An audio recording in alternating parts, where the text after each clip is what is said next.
So, about Dragon Ball Xenoverse 2.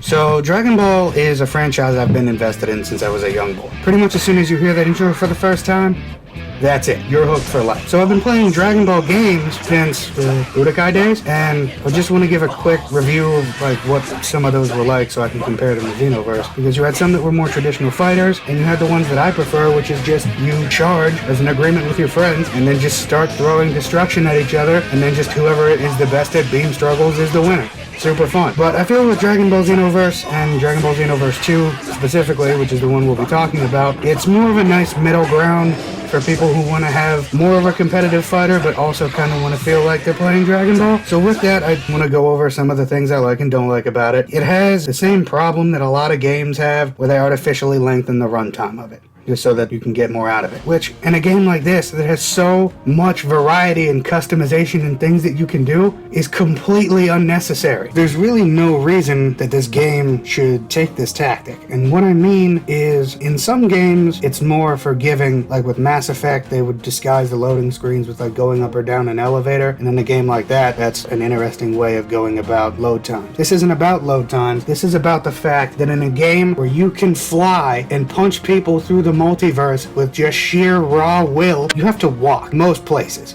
especially if you want to do the story, and you have to do the story if you want to fly around the city. You got to get basically a quarter of the way through the story, and then they'll let you fly around the city. But that doesn't solve when you've got to go into the area where you activate the story missions that you have to walk, sometimes for seemingly like a half a mile. It's forever, and you're just walking. That's what I mean. And that's really not even the most upsetting part about the artificial runtime, because I guess it's not so much artificial as a problem that they have with the RNG in the game, which is their random number generator for getting, skills and items and all that stuff. For items and costumes, not really that big a deal, but when you want to get a skill, you get really deterred from doing so when you do a mission 50, 60 times and you get like 40 Z ranks, the rest are all like S ranks, and you get like 1 A rank and you still don't get the skill that you want. So that's just something they need to work on if they make another game, or if they decide that they want to, put out a patch or anything to try and balance it out if they're still doing DLC or anything like that. Just something to make having to grind through stuff that you've already done a bunch of times worth doing. And I think what a lot of companies don't understand about it is that if you make a game just front to back that is just good, the consumer will want to replay it. And if you make it where it just drags on, they won't do that. Now, I'm not saying that that's the case with this, because I keep coming back to this game still, and it's been probably at least 4 years at this point.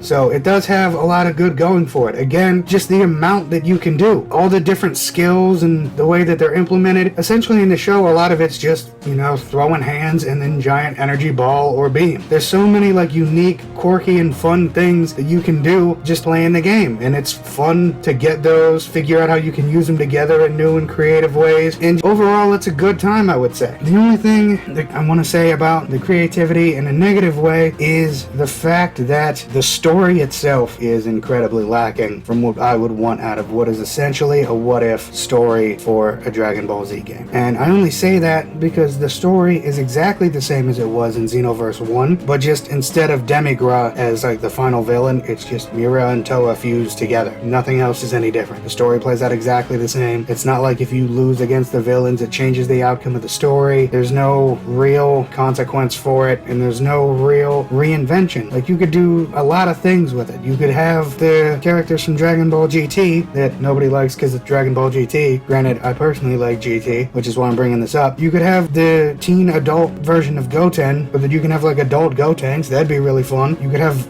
Bola as another fighter. There's so many things that you could do, especially if you're just given the reins to do, not necessarily like a Dragon Ball Heroes type game where it's just anything that you could possibly think of, but when you're doing like a time travel story, you can rewrite some things and do some things that weren't done before. You can have Goku Black be Goten Black and make that a new character, because people were speculating that that's who it was to begin with in the first place when it initially came out. Like, you have other options, and I think what's an interesting thing that was implemented later after you got more mentor customization is the ability that the mentors can like customize some of the moves they have. The downside of that is some of them don't make a lot of sense. Like, Nappa can get Super Saiyan, which is fine, but then Raditz doesn't, Turles doesn't.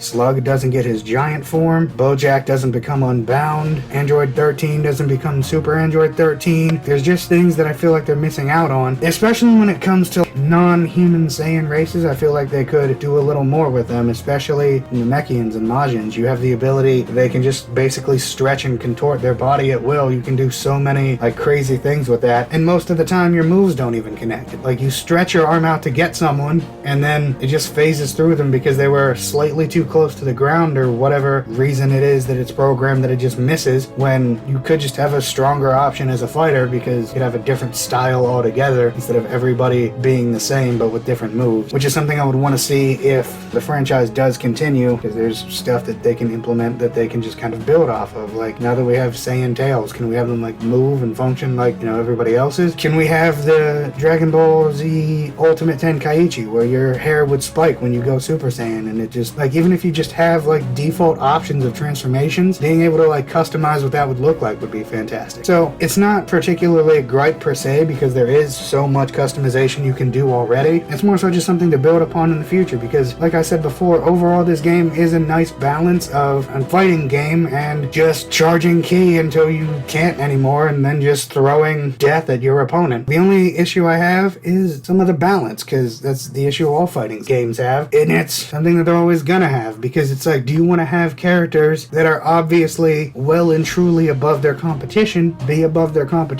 or do you want everyone to have an equal chance at success? And I think the issue that Dragon Ball Xenoverse has that not a lot of others have is because there are so many characters and so many ways that you can customize them, you know, it is difficult. But when you have characters like Hit, who you do his basic combo, get like 4 hits in and get like a guaranteed stamina break, and then you have characters that you put in the game where their combo doesn't even string together, that's weird. And then you have characters who are supposed to be like the strongest in existence, like Jiren and SS4 Gogeta, and just nobody's even gonna play as. Even though every variation of Goku and Vegeta can charge, you know the one that can't? Super Saiyan 4 Gogeta. That doesn't make any sense. Additionally, all of their moves could probably be put into one move that you could get a variation out of. Instead of like, you have a move that is Big Bang Kamehameha, you have Teleport a couple times, you have like Confetti Ball, and then I don't even remember what his last move is because I'm just overall disappointed with it. And then you have his times 100 Big Bang Kamehameha. That's good enough, I guess. It has the option to unlock on and like sweep. Overall pretty powerful. And it's just some of the little things I have with some of the characters. Like if you have a created character and you go Super Saiyan, you can teleport with moves, energy attacks that you can charge. So if you have Big Bang Kamehameha and you charge it, you'll teleport up on somebody and then just, you know, essentially give them a very bad time. Whereas Super Saiyan 4 Gogeta can't do that. And not just him, but any of the actual cast characters don't have that option. And while I think it is nice having things that make the created characters stand out, I think what would make them stand out more is if you gave them like variations of combo types over giving them a mechanical advantage. And especially since that's only for Super Saiyan. If you did it with Potential Unleashed, at least everyone has access to it, but they don't. And what I mean with Gogeta's moves is you could have a move where like he teleports around to strike someone and then he could distract them with like the confetti ball, or if you do like another input or charge it or what have you, he could do the actual beam attack, or you could just have like a variation of a move instead of having to make 4 moves that 2 of them are basically useless. One of them I don't even remember, and the other is Big Bang Kamehameha. I don't understand. And Jiren is pretty much the same. It's just, if you want to hit his ultimate move, you have to set it up with the meditation gimmick, and just, I don't know, it's hard to explain the balance of Jiren, because I don't really use him enough to have a comprehensive idea of what he should be able to do as compared with what he does. But it's just people in general, especially if you're giving mentors and stuff the ability that you can customize moves, even though for some reason not Trunks, even though Trunks is like your actual mentor for the game, he's the whole reason you're here doing what you're doing, then just a lot of it is just a weird decision. But at least you have a lot of variety, so you can spend a lot of time in this game having fun if you could just actually get the things that you want to get at some point. And part of the reason I haven't played it for a while, even though I probably will here relatively soon, because I do keep coming back because it is overall a really good Dragon Ball game, is the fact that it's like, alright, so these new moves came out, I got the DLC, I want to get these moves, I'm never going to get them. I don't even have all of the moves from the base game at this point, and and it's been 4 years. I keep getting Z ranks over and over and over again. Nothing. I get no reward for doing so well. So it's just some of the little things that I think need improved upon, and the game overall would just be probably the best version of a Dragon Ball game that I would want to play. I think I more so actually stopped playing when they introduced that one mode that makes it so Bulma just constantly keeps yelling to you about this one thing that no one's ever gonna do. A lot of people tried it and were like, oh, that's fun. I haven't even touched that mode, and I would prefer if you would politely stop yelling at me about it. That'd be great. It's more so the little things with the game than the game overall. The game overall is a really fun, enjoyable time. You can play it with your friends or by yourself. You know, having cooperative games are always a fun time, even though I prefer to not have them be online. It's still fun nonetheless. Some of the things I do like that they implemented is the ability that eventually you can now get all of your created characters as part of the same cast, so you don't have to constantly go back and keep reloading into the game so that you can play as another one. You can just get them, you know, at level 99, get all their skills set up however you want, and just use your main character. You don't have to keep going and unlocking the Dragon Balls to get new moves or clothes. The only thing you really need it for is if you've made a mistake and want to take the skills of your character and redistribute them, which is an underrated mechanic that more games should probably do. And the QQ Bangs, despite having just a truly atrocious name, are good overall. I wish there was a way of making it less random, which I don't know if you've noticed, a large part of the problem that the game has. A lot of it is just random. So you go out,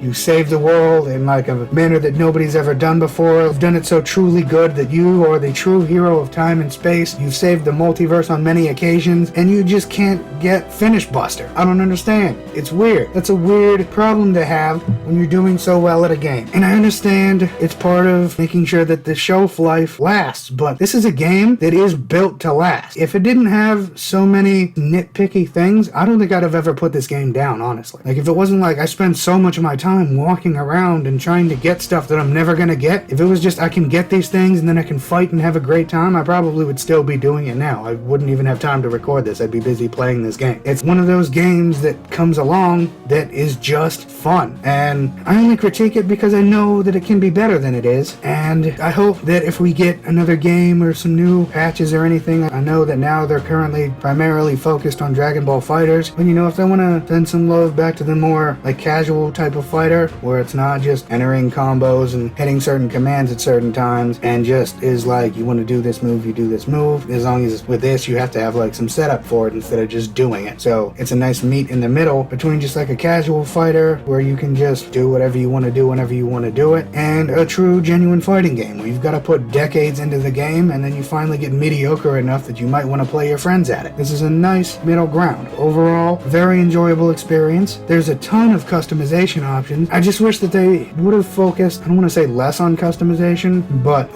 I wish they would have put a little more effort into some other aspects, because I feel like with the customization, they stretch themselves a little too thin with like, oh, you've got to do specific things, and if you do this, we may not even reward you with the thing you want to get. That's kind of a bummer. You go and get all the stuff, you can interact with the different regions like Boo and Hercule and Bulma and Guru's house and Frieza's spaceship to do like interesting side missions that if you do all of them can unlock a special ending story that's, you know, fun. Guru's house, you can unlock your potential. You can make the Dragon Balls more powerful. And, you know, Capsule Corp obviously has the like QQ Bangs. Frieza's spaceship has, you know, and Hercule has the Great Saiyaman and Jocko? I don't know. That's part of my point, is things aren't quite as distributed equally as they should be. And in a game that theoretically you should have the ability to just go completely wild and just create things that have never even been imagined before in the world of Dragon Ball, just simply because the timeline is different now, I think overall that's phenomenal. And I wish it didn't have the exact same story as the last game for that. Or I wish things would change if like you get attacked by a bunch of metal coolers and you lose the fight if it changes part of the outcome of the story. That would be, you know, just truly the pinnacle of this type of game, where you have as much customization as you want, more than you could ever dream of, more than you ever really even need. But just also, when you're playing the game itself, and you might actually want to go back through the story instead of just stopping after Frieza so you can at least fly. After that, you probably don't want to continue with the story, because it's kind of like I either want the exact same story that I've gotten the entire time that works with Dragon Ball every time I watch it, or you want something that is new. You're messing with time and multiple universes. You have so much that you could do, and it's just, I think that overall is the biggest letdown of it, is that even though it is a thoroughly enjoyable game, there's so much potential that's left out. That's kind of what is bittersweet about it, because it's a fun game that you're going to keep playing, but also it's kind of exhausting. So at the end of the day, I don't even want to say it's a love-hate relationship with Dragon Ball Xenoverse. I think it's just, I really love this game, and I just wish that there was more. And I know that's a bit selfish of me to ask, but when you give me this much, I'm like, man, I know what you can do now, and it's just overall a great time, honestly. So if you like more off-brand style of fighting games, or if you like Dragon Ball, you're probably gonna have a good time with this game overall. There's gonna be times that frustrate you, there's gonna be times that you don't want to play it anymore, but at the end of the day, you're always gonna come back. So part of what I mean by there's so much potential that's left is you can do things when, you know, Krillin, Tien, Yamcha, and Piccolo are hanging out with King Kai. Instead of nothing happening, you can have them learn spirit control, spirit bomb type stuff, or Kaioken that they probably realistically should have learned, because not only is it not a Saiyan exclusive move, it's not a Goku exclusive move. Well, it's like Ultra Instinct. Something else you could just add to give to someone else in the story, because now everything has changed and it's an absolute nightmare. For some reason, like, Krillin's all that's left defending the universe, and he has to go Ultra Instinct so he can, like, save the people he cares about, because the interference from Cooler and Broly and Turles and Lord Slug and all the people that have been misplaced throughout time have now kind of won, and it's just a future Gohan style apocalypse where you have a few people left. Maybe it's like a future setting and all that's left is Goten, Trunks, and Bola and Gohan, and all they have is like Super Saiyan 2, because no one else has above that ever for whatever reason. You know, Super Saiyan 3 is draining and all that, because nothing's ever been perfected in Dragon Ball. Like, Krillin never came up with a more powerful solar flare that he could do because of training. Tien could have never come up with clones that are actually useful. He never could have manifested more than 4 arms. He never could have used more of the solar flare. Or, that's kind of what I'm saying, is you have the potential to now make things that should have been more useful, because you have a what-if story of Dragon Ball. And I can tell that you put a lot of love and care in the game, except for perfect blocks, which are always stupid in every game, because the computer gets to just do it, and I am not allowed. It's a timing-based thing, and when the computer decides the timing of not only the computer, but the human player, it's gonna give itself more forgiveness than it will ever give you, as you are, at the end of the day, its competitor. So, it's one of those things where I do really love Dragon Ball Xenoverse 2, as I've expressed many times throughout this, but I get so frustrated about it because I've played this game for so long and put so much time in, and I could have been putting that time in doing things that are more enjoyable than casually walking around, or doing the same mission 50 times so I can try and get the move I want. That's padding, much like how I'm kind of padding now, but it's more so just circling it back around to the main point of, even though I love it, there are a lot of good things, there are some bad things that need focused on if they're going to continue the franchise, which I think hopefully is why it's taken so long getting another game, is they'll focus more on the little things, and they'll still give us all that customization, that good customization that we got in this game. That's more than I ever could have hoped for. So at the end of the day, I love Dragon Ball. I'm going to support the game regardless, but even if that wasn't the case and I put all my biases aside, still overall a really fun game. If you like Dragon Ball or Xenoverse or the channel and what's happening here, give it a like, comment, you know, we'll talk with you in the comments. Pretty good community so far. It's kind of small, so we're growing. Share the video if you have anybody that you think would also like it, or if you just want to be that person who just supports. Share it with everybody, and subscribe. You'll get more content, not just for this, but other games in the future. And with that, that's about it for the video. I've pretty much covered most of the goods and bads. If you have any other ideas for what could improve it in the future, let us know. So Dragon Ball Xenoverse 2, overall, is one of the best Dragon Ball games you could play. If you're a fan of Dragon Ball, and you play video games and you don't have this in your collection, maybe consider picking it up. You probably should have it. In all honesty, if we were giving this game a rating based exclusively on potential, this game would no doubt be a 5 out of 5. But because you spend so much time walking around trying to get skills that you're never going to get, and it's just exacerbated the more you play the game, the more that just takes a toll on you. So it's still a fantastic game, so I will give it a 4 out of 5 because it's still fun playing the game by yourself and just showing the computer who's boss. Or, you know, you could obviously play the game with your friends and have a great time. Speaking of friends, hey bud, how's it going? Hey, what are you doing here? I was just co-hosting your Xenoverse video with you. Sweet. Is it done? I mean, pretty much we just gotta wrap it up. So a lot of just do the typical YouTube stuff. So please like, subscribe, share the video. If you're not subscribed, you should be.